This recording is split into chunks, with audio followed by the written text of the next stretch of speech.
daftar dosanya Jokowi ini kalau diketik, di print di kertas ini, ditumpuk bisa sampai 10 bulan. Dari situ saya sebetulnya kita sudah bisa bayangkan manusia ini sudah seperti apa merusak bangsa Indonesia, menuju negara kesatuan Republik Indonesia selama 10 tahun ini. Selama 10 tahun ini kebohongan yang telah dia ucapkan sudah demikian banyak. Ya kalau saya katakan tadi, kalau Mas Koji Dudi mengatakan kalau diketik tumpukan kertasnya bisa sampai ke bulan, saya katakan kalau dijelaskan daftar dosa Jokowi merusak bangsa ini, mungkin 1 hari nggak cukup kita ngomong 12 jam. Kejujuran tidak ada,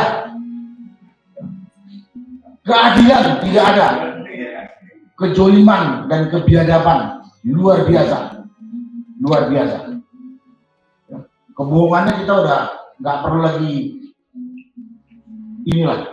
sampaikan, dari mulai katanya dia sudah punya pabrik mobil SMK yang katanya bisa memproduksi 1 hari 200 mobil, yang inden juga 6.000, yang sampai saat ini saya tidak lihat satu komponen dari barang itu, dan lain-lain kebohongan.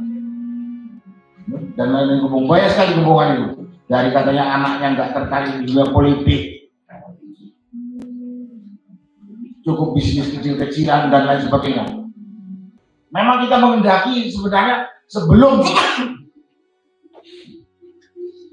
dia diganti pada 20 Oktober yang akan datang, dia sudah harus diseret kalau menurut Mas Koji Dudi tadi. Tapi karena dia punya kekuatan otoritas presiden dan dilindungi oleh aparat-aparat yang sudah dia kendalikan, itu tidak bisa terjadi. Jadi kita tunggu. Kalau tidak bisa sekarang, kita tunggu dia turun dan harus diseret. Kenapa kami menuntut itu? Karena kalau tidak diseret, diadili, yang ponisnya nanti terserah mau hukum mati, hukum seumur hidup, atau digantung di mana saya nggak ngerti. Tapi kalau diseret dan diadili, ini menjadi presiden jelek bagi bangsa ini ke depan. Yang pertama, yang akan menggantikan, jangan lanjutkan lagi kebobrokan, kebiadaban yang telah dilakukan Jokowi 10 tahun ini. Saya tadi dengan serombongan kejahatan begitu, sebetulnya kalau hukum bisa ditegakkan dengan benar, Jokowi ini pantas dihukum mati memang. Ya. Sekarang misalnya bicara soal pemalsuan dokumen ijazah palsu aja, itu kan dokumen negara. Itu kan ancamannya 6 tahun. Nah, penyidik itu punya wewenang untuk menahan orang yang diperiksa dengan pasal-pasal ancaman 6 tahun. Itu aja udah selesai tulisan tuh. Anda bisa bayangkan nggak? Orang yang biasa dilayani, apa-apa telunjuknya sakti, semua bisa terjadi, tiba-tiba diperiksa, di BAP secara normal, kemudian hari yang sama dijebloskan ke penjara.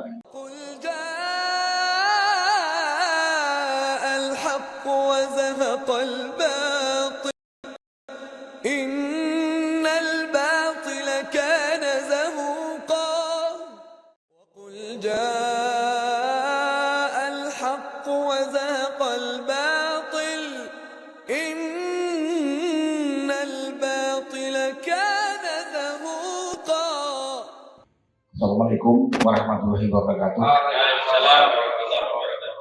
Salam sejahtera buat kita semua dan selamat siang. Terima kasih atas kesempatan saya untuk berbicara. Pada kesempatan ini tadi waktu sebelum kita kumpul, ini adalah sekumpulan aktivis, politisi, tokoh agama, advokat, dan profesi lain, termasuk purnawirawan, diminta untuk membangun sedikit pernyataan berkaitan dengan akan ada pernyataan yang akan dibacakan sebelum di akhir acara ini. Kita tadi sudah dengar apa yang disampaikan oleh pembawa acara, Mas Kusnudin, Mas Kojinudin, maaf. Kusnudin, enggak, karena ada temen juga namanya Kusnudin. Tadi Mas Kusnudin udah katakan, daftar dosanya Jokowi ini kalau diketik, di print di kertas ini, ditumpuk bisa sampai 10 bulan. Dari situ saya sebetulnya kita sudah bisa bayangkan manusia ini sudah seperti apa merusak bangsa Indonesia, menuju negara kesatuan Republik Indonesia selama 10 tahun ini. Selama 10 tahun ini kebohongan yang telah dia ucapkan sudah demikian banyak. Ya kalau saya katakan tadi, kalau Mas Kojinudin mengatakan kalau diketik tumpukan kertasnya bisa sampai ke bulan, saya katakan kalau dijelaskan daftar dosa Jokowi merusak bangsa ini, mungkin 1 hari nggak cukup kita ngomong 12 jam. Kejujuran tidak ada, keadilan tidak ada, kejoliman dan kebiadaban luar biasa.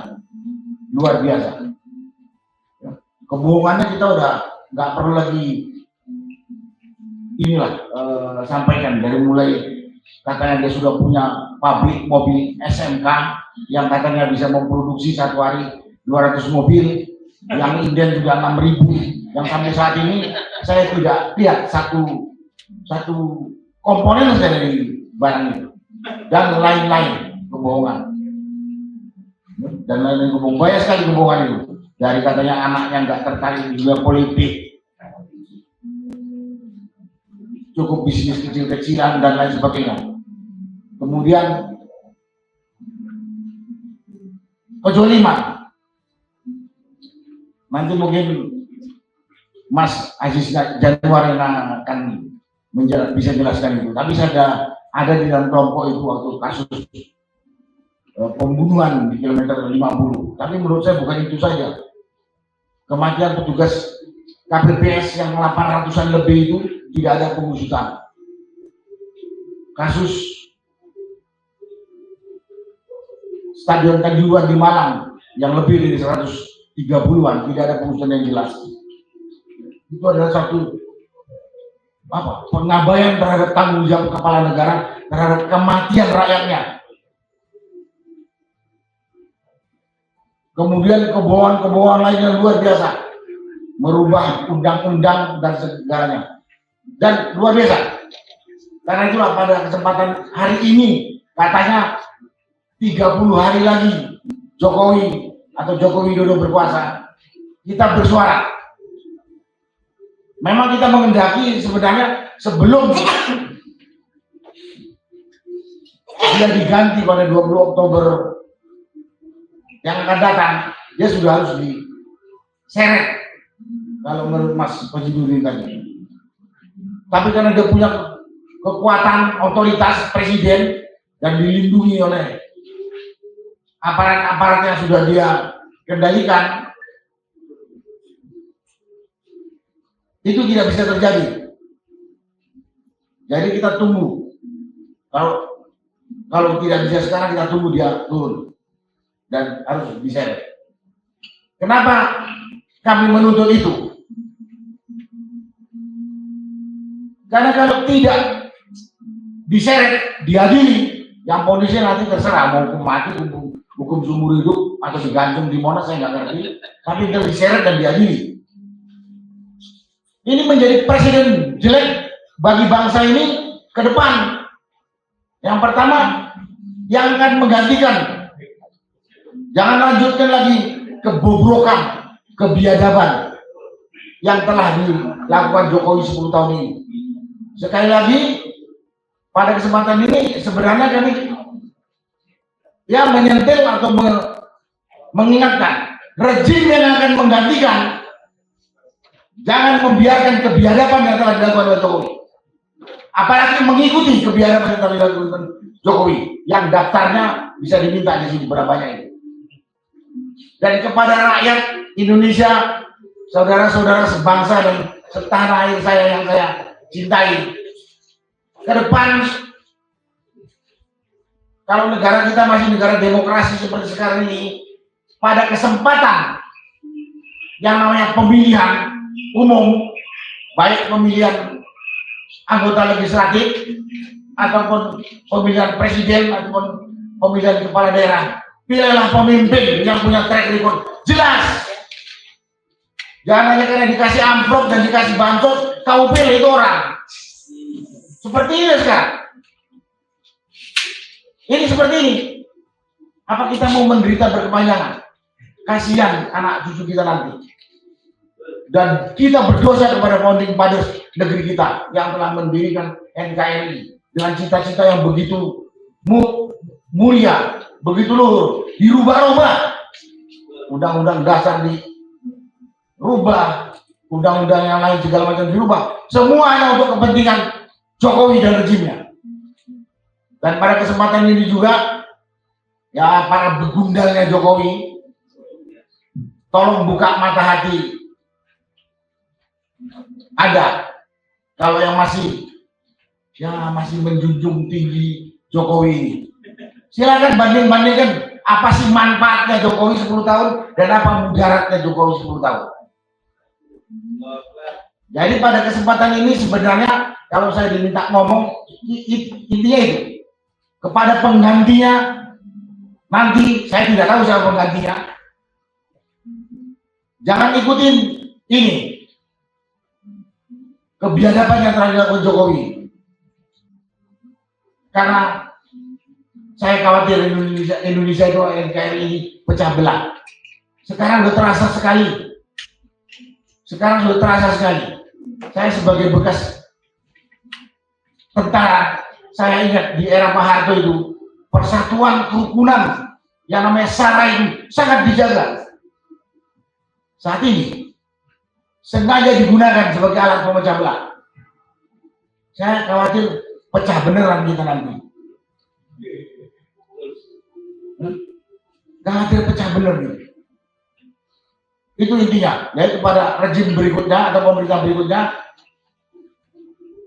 jangan ikuti. Dan saya meminta usut kebiadaban Jokowi 10 tahun. Dan kepada saudara-saudara sebangsa dan setanah air, ini pelajaran kita 10 tahun. Pelajaran kita 10 tahun dalam pemilu, baik pilpres, pemilihan legislatif, pemilihan kepala daerah. Janganlah kita memilih yang tampilannya sederhana. Ya, kayaknya tampilan sederhana pada penipu besar dan biadab kan, tampangnya culun tapi biadab. Nanti kita menyesal. Ya mudah-mudahan anak cucu kita nggak semenderita era kita yang ada di sini gitu. Dan memang tujuan kami bicara ini karena menghendaki anak cucu kita nanti atau generasi setelah kita ini nanti rukun, damai, sejahtera, kuat dan membanggakan negara kesatuan Republik Indonesia yang kaya raya ini. Katanya kaya, tapi katanya keadilan tidak ada. Yang kaya segelintir, banyak gelintir menderita. Saya sudah lihat di PIK. Rakyat itu hampir nggak punya daya sama sekali menghadapi pengembang rakus dan pemerintah biadab ini. Dan saya juga baca artikel kayak apa di Rembang dulu dan lain sebagainya. Dan di tempat lain sekarang masih berjuang atas penindasan yang terjadi. Itulah pada kesempatan ini yang perlu saya sampaikan. Intinya meminta kepada pemerintah berikutnya tidak tiru, perbaiki, tuntut semua tindakan Jokowi. Yang kedua, pada kesempatan ini juga kepada seluruh saudara-saudara sebangsa setanah air, mungkin kita bisa mengambil pelajaran dari era kepemimpinan Jokowi ini. Kalau pada saat pilpres pileg, pilkada, jangan tergoda dengan amplop, jangan tergoda dengan bansos. Habis itu kita mendapat pemimpin yang tidak jujur, tidak adil, dan biadab. Habislah kita. Itulah yang bisa saya sampaikan pada kesempatan ini. Terima kasih atas kesempatan yang diberikan. Wassalamualaikum warahmatullahi wabarakatuh. Waalaikumsalam warahmatullahi wabarakatuh. Baik, terima kasih pada Pak Jenderal Sunarko.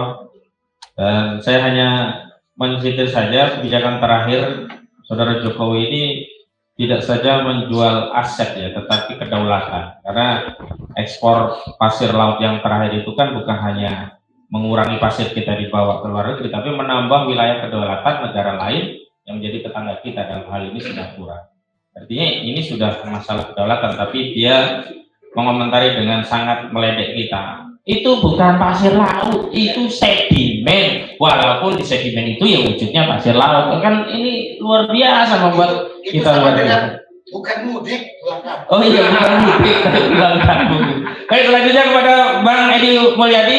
Jadi tadi ada sudah perwakilan dari tokoh masyarakat sipil, ada tokoh militer, sekarang dari perwakilan tokoh jurnalis. Bang Edi Mulyadi, silakan. Bismillahirrahmanirrahim. Assalamualaikum warahmatullahi wabarakatuh. Alhamdulillah wallazi arsala rasulahu bil huda wa dinil haqq liyudhhirahu 'ala dini kulli walau karihal musyrikun. Asyhadu an la ilaha illallah wahdahu la syarika lah wa asyhadu anna Muhammadan abduhu wa rasuluhu la nabiyya ba'da. Allahumma shalli 'ala Muhammad wa 'ala alihi wasallam. Jadi kalau dibilang mewakili wartawan nanti orang marah, gue nggak pernah ngasih mandat dulu kok, gitu ya. Dari unsur Nah, kalau saya wartawan nih, yang wakil wartawan pernah marah Pak Amin ya. Ini sensitif nih, soalnya masih banyak juga para tukang cebok. Ngeri. Jadi kalau tahun berapa? 90-an ya, si Nugi lagunya pesawatku terbang ke bulan. Sekarang masih jujur. Kejahatan Jokowi sampai ke bulan. Aduh, saya kagum juga, benar juga ya. Pak Amin mencoba sedikit mengoreksi sebenarnya sampai langit-langit. Enggak ke bulan Pak Amin, biasa sekali. Tapi memang betul sekali, saudara sekalian saya hormati. Ini memang manusia ini keterlaluan. Saya juga agak takjub beberapa kali Pak Amin menyebutnya dengan Jokopret. Jokopret. Saya lebih setuju Jokowi daripada Mulyono. Mulyono kan menurut saya cuma pengalihan aja Pak Amin ya, untuk mencoba menghapus memori kata Jokowi dari memori kepala kita. Menurut saya seperti itu, bisa benar bisa salah. Tapi menarik bahwa ketika misalnya teman-teman yang mendahului itu sudah menyampaikan pikiran-pikirannya, memang saya tadi dengan serombongan kejahatan begitu, sebetulnya kalau hukum bisa ditegakkan dengan benar, Jokowi ini pantas dihukum mati memang. Ya, sekarang misalnya bicara soal pemalsuan dokumen ijazah palsu aja, itu kan dokumen negara, itu kan ancamannya 6 tahun. Nah, penyidik itu punya wewenang untuk menahan orang yang diperiksa dengan pasal-pasal ancaman 6 tahun. Itu aja udah selesai tuduhan tuh. Anda bisa bayangkan nggak? Orang yang biasa dilayani, apa-apa pelunjuknya sakti, semua bisa terjadi, tiba-tiba diperiksa, di BAP secara normal, kemudian hari yang sama dijebloskan ke penjara. Lalu di penjara itu seenak-enak ke penjara, saya ngalamin, tetap nggak enak. Bahkan di Sukamiskin yang konon katanya para koruptor bisa menjadi juragan di sana, tetap nggak enak. Karena apa? Karena tetap mereka akan keluar dengan berbagai cara, keluar, ketemu istrinya, ketemu keluarganya, nonton tenis di Bali dan sebagainya, kan nggak enak di dalam berarti gitu loh. Nah ini orang yang begitu hebatnya tiba-tiba di penjara, saya kira kalau normal dia akan bisa menderita gangguan kejiwaan gitu ya. Itu beneran loh, beneran. Jangan orang-orang yang punya harta kekuasaan, kita nih umurnya udah di atas 50, 60. Kita manggil orang, dia nggak dengar barangkali, tapi kata kita ini orang pura-pura budak nih, nggak mau nengok kita. Kan ada tersinggung ya Pak Amin ya, ada tersinggung ya, waduh gila nih anaknya, nggak mau dengar sekarang nih, padahal gue bantu dia dalam macam. Nah, itu ini contoh-contoh masalah kejiwaan.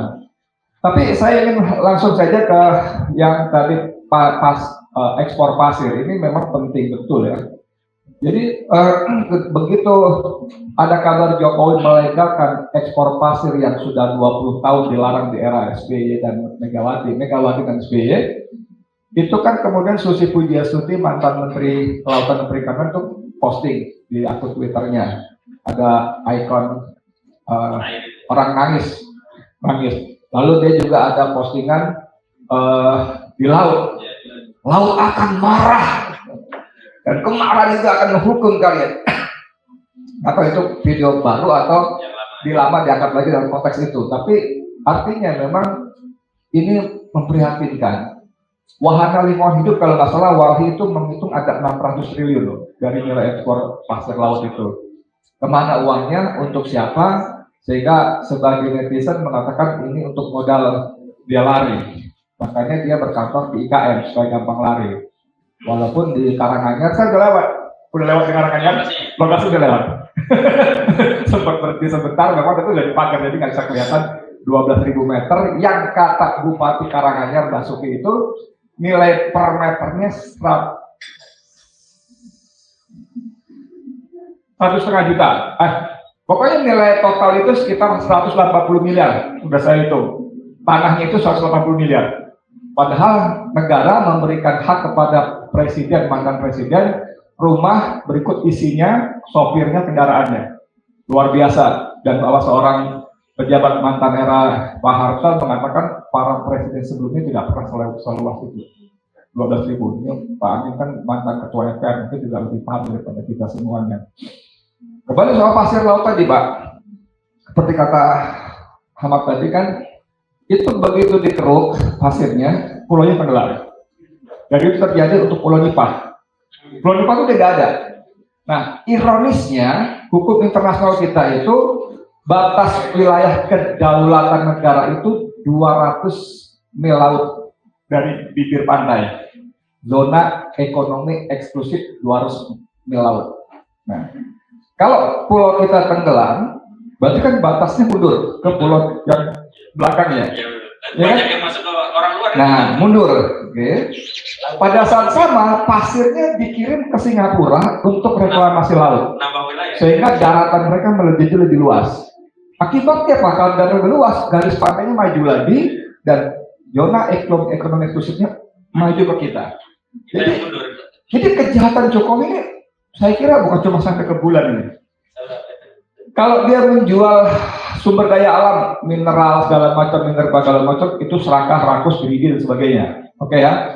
Tapi kalau sampai menyangkut kedaulatan negara, ini sudah pengkhianat dan saya kira harusnya dari kemarin kalau DPR bekerja itu pasal 7A Undang-Undang Dasar 45 tidak bisa diterapkan. Nah ini menurut saya harus benar-benar dicegah karena tadi suka nggak suka lah kata Pak Amin tadi. Saya kira di sini kita semua bukan pemilih Prabowo ya. Menurut saya, dugaan saya, kecuali itu memang pilih Gibran. Bercanda aja. Bingung ya ditunjuk nih. Perasaan gue kaget. Tapi artinya gini, suka nggak suka tanggal 20 Oktober dia akan dilantik gitu loh. Prabowo. Kita nggak memilih, tapi suka nggak suka dia akan dilantik. Ya paling yang kita bisa lakukan adalah berharap. Nitip Pak Prabowo sampai presiden berikutnya seperti kata Pak Narto tadi, satu, jangan ikut-ikutan, jangan menjadi penerus, jangan menjadi pelanjut, dan kita minta sampai harus menjadi antitesanya Joko Widodo. Walaupun kita tahu pasti mereka pasti ada kesepakatan, nggak mungkin enggak, pasti pernah begitu. Tapi kan begitu tanggal 20 Oktober gue presiden, kata Prabowo. Dan ketika desakan orang rakyat termasuk kita semakin keras, semakin kencang, kan Prabowo harus berpihak. Dia nggak boleh berpihak kepada Joko Widodo dengan mengabaikan aspirasi dan kehendak rakyat banyak, ya kan? Maka mungkin kalau saya boleh kasih tutorial, saya boleh kasih tutorial kepada Pak Prabowo, dia bisa mengatakan pada Jokowi, Pak Jokowi, saya memang berjanji begini begitu melindungi Bapak dan keluarga, tapi ternyata desakan rakyat, kemarahan rakyat begitu hebat dan saya adalah Presiden Republik Indonesia untuk rakyat saya, ya kan? saya harus berpihak. Bahwa konstitusi memang mewajibkan negara menjamin keselamatan keluarga. Presiden keluarga, iya, tapi keselamatannya, bukan aspek hukumnya. Ya dong, kalau ada orang mau membunuh dia, nggak boleh. Tapi kalau seret penjara ya bisa dong. Itu proses hukum. Nah, saya kira contohnya begitu Pak Prabowo bisa ambil posisi seperti itu. Jadi dia sebagai presiden tidak melanggar undang-undang, tapi juga tidak mengingkari kesepakatan dengan Joko Widodo. Nah, sekarang pertanyaannya adalah forum-forum seperti ini kan udah banyak sekali. Saya kira harus ditingkatkan temponya. Di ujung sana ada Bung Aziz Yanuar, kita udah bikin draft-draft pelaporan-pelaporan ya. Walaupun kita tahu bahwa semua proses hukum akan kandas semasih dia menjadi presiden. Semua bukan karena kekurangan bukti, bukan kekurangan saksi, fakta-fakta semua lengkap, cuman semasa selagi dia masih presiden akan kandas. Cuman alhamdulillah tangan-tangan Allah terus bekerja belakangan ini, paling tidak sedikitnya kita bisa mulai pada tanggal 21 Agustus bagaimana MK dengan mengejutkan menerbitkan putusan nomor 6070 itu kan membuyarkan semua rencana mereka. Rencana partai-partai koalisi itu untuk menguasai para pimpinan kepala daerah dan juga rencana Jokowi untuk meloloskan anaknya.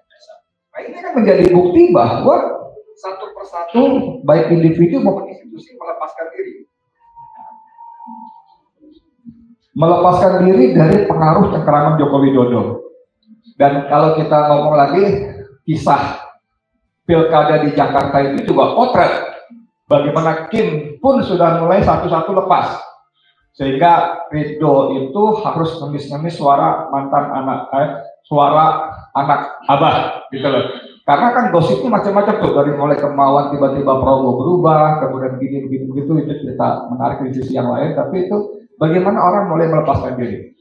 Ya, tinggal bentar waktunya. Dan kalau nggak salah di acaranya PAN sendiri, Jokowi sudah mengaku menyatakan bahwa kalau dulu orang rame-rame datang ke saya, sekarang orang rame-rame meninggalkan saya. Nah, ini menarik ya. Saya kira itu tugas kita sama-sama, nanti kita kencengin terus, gaspol, jangan kendor ya. Dan mohon maaf kurang lebihnya, billahi taufiq. Assalamualaikum warahmatullahi wabarakatuh.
Benarkah kapal Nabi Nuh terbuat kayu jati dari Jawa?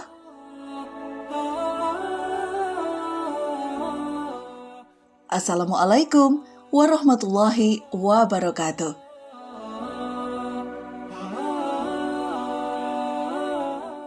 Nabi Nuh alaihi salam adalah nabi ketiga dari 25 nabi dan rasul utusan Allah Subhanahu wa taala. Nabi Nuh diutus oleh Allah Subhanahu wa taala untuk menyampaikan ajaran agama Islam kepada umat Bani Rosib yang menyembah berhala berupa patung-patung supaya taat dan mau menyembah Allah Subhanahu wa taala.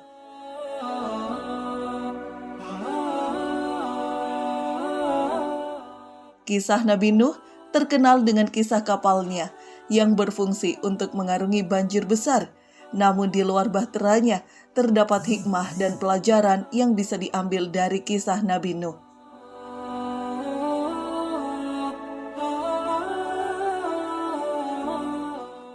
Pencarian bahtera atau kapal Nabi Nuh terus dilakukan dan terus menarik minat para ilmuwan dan peneliti. Pencarian kapal Nabi Nuh memang tidak lepas dari keyakinan spiritual tentang banjir bandang yang pernah menyapu hampir seluruh makhluk bumi pada ribuan tahun lalu. Selama lebih dari 1 abad, orang-orang telah berusaha mencari keberadaan kapal Nabi Nuh atau Noah yang selamat dari air bah menurut kitab Al-Quran maupun Injil.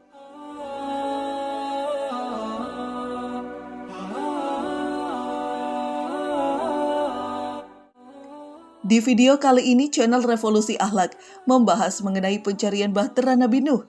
Namun sebelum itu, silakan support kami dengan melakukan subscribe pada channel Revolusi Akhlak ini, agar channel ini berkembang dan selalu memberikan informasi menarik dari dunia Islam.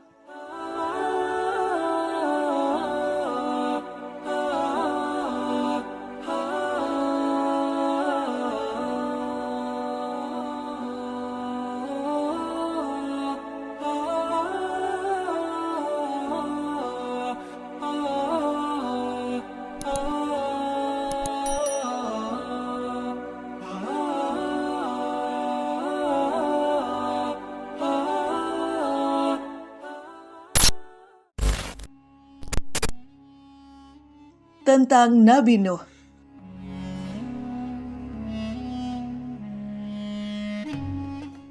Dalam Al-Quran, Nuh adalah salah satu nabi dan rasul dengan kedudukan sebagai ulul azmi. Sebanyak 43 ayat dari 28 surah di dalam Al-Quran membahas tentang Nuh. Dakwah Nuh ditujukan kepada Bani Rosib. Nuh diutus oleh Allah untuk mengajarkan tauhid. Ia berdakwah selama 3 generasi dan hanya memperoleh 70 orang pengikut dengan tambahan 8 anggota keluarganya.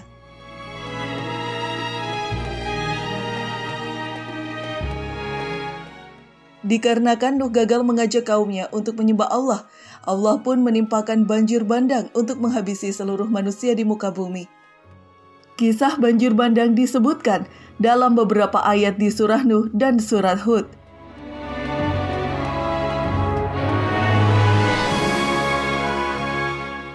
Terdapat beberapa pendapat ulama mengenai usia Nuh ketika menjadi rasul, antara lain pada usia 50, 350, atau 480 tahun.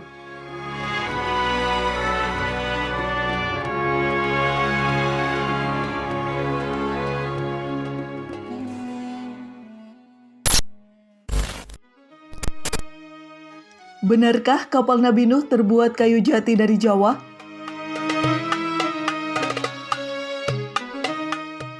Bahtera Nabi Nuh sudah sejak lama menjadi target perburuan para peneliti. Banyak spekulasi bermunculan terkait bahtera Nabi Nuh atau Noah's Ark. Salah satu penelitian yang berafiliasi dengan Noah's Ark Ministries International atau NAMI, sebuah kelompok Kristen evangelis yang berbasis di Hong Kong, menyebutkan bahwa pada 2010 mereka menemukan jejak kapal kuno terbesar di dunia tersebut berada di Gunung Ararat, Turki.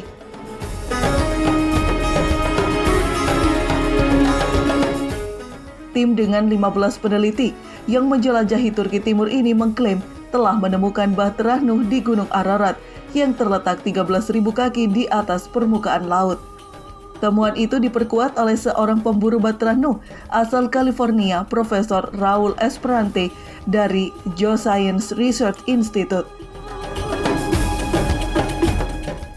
Raul merupakan satu dari 108 ilmuwan dunia yang bergabung dalam International Symposium of Mount Ararat and Noah's Ark di Agri, Turki.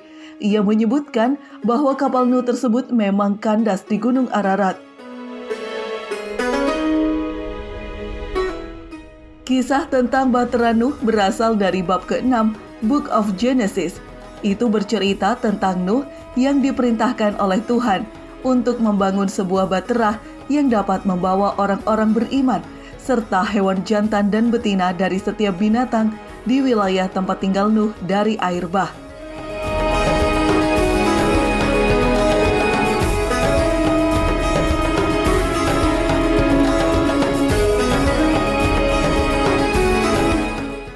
Tim peneliti NAMI menemukan bukti dan jejak baru terkait Bahtera Nuh. Mereka mengumpulkan artefak dan fosil-fosil berupa serpihan kayu kapal, tambang, dan paku. Hasil laboratorium NAMI pada 2018 setelah melakukan serangkaian uji materi fosil kayu oleh tim ahli tanaman purba menyimpulkan bahwa fosil kayu kapal Nabi Nuh berasal dari kayu jati yang ada di Pulau Jawa. Mereka sendiri telah meneliti ratusan sampel kayu purba dari berbagai negara. Hasilnya memastikan bahwa fosil kayu jati yang berasal dari daerah Jawa Timur dan Jawa Tengah 100% cocok dengan contoh fosil kayu kapal Nabi Nuh.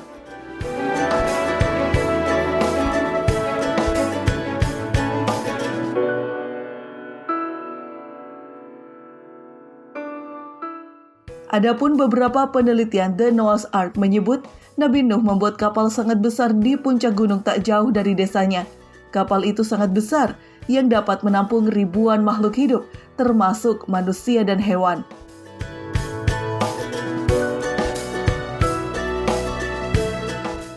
Kapal dibuat karena bakal ada banjir yang sangat besar yang menenggelamkan daratan. Saat banjir tiba, kapal kemudian berlayar ke antah berantah. Berbulan-bulan kemudian kapal Nabi Nuh mendarat ke sebuah daratan asing. Ketika air sudah surut, maka tersibaklah bahwa mereka telah terdampar di puncak sebuah gunung.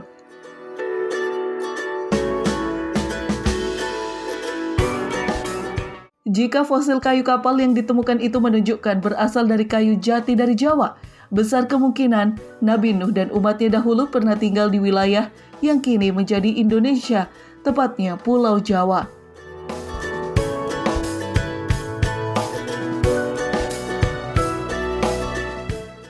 Meski demikian, belum ada bukti sahih dan ilmiah yang benar-benar menunjukkan Nabi Nuh dan umatnya tinggal di wilayah yang kini menjadi Indonesia.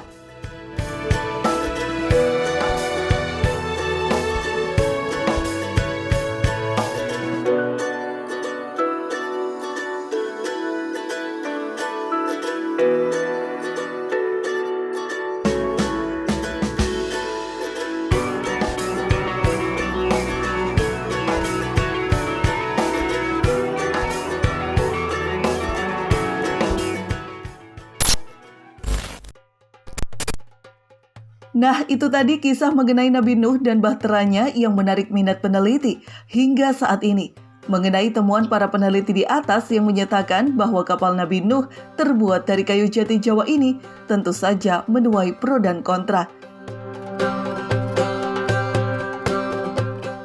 Kalau kamu sendiri, bagaimana pendapatmu mengenai ini? Silahkan tulis di kolom komentar ya. Dan apabila dirasa video ini bermanfaat, jangan ragu untuk share ke teman kamu agar yang lain juga mengetahui informasi ini.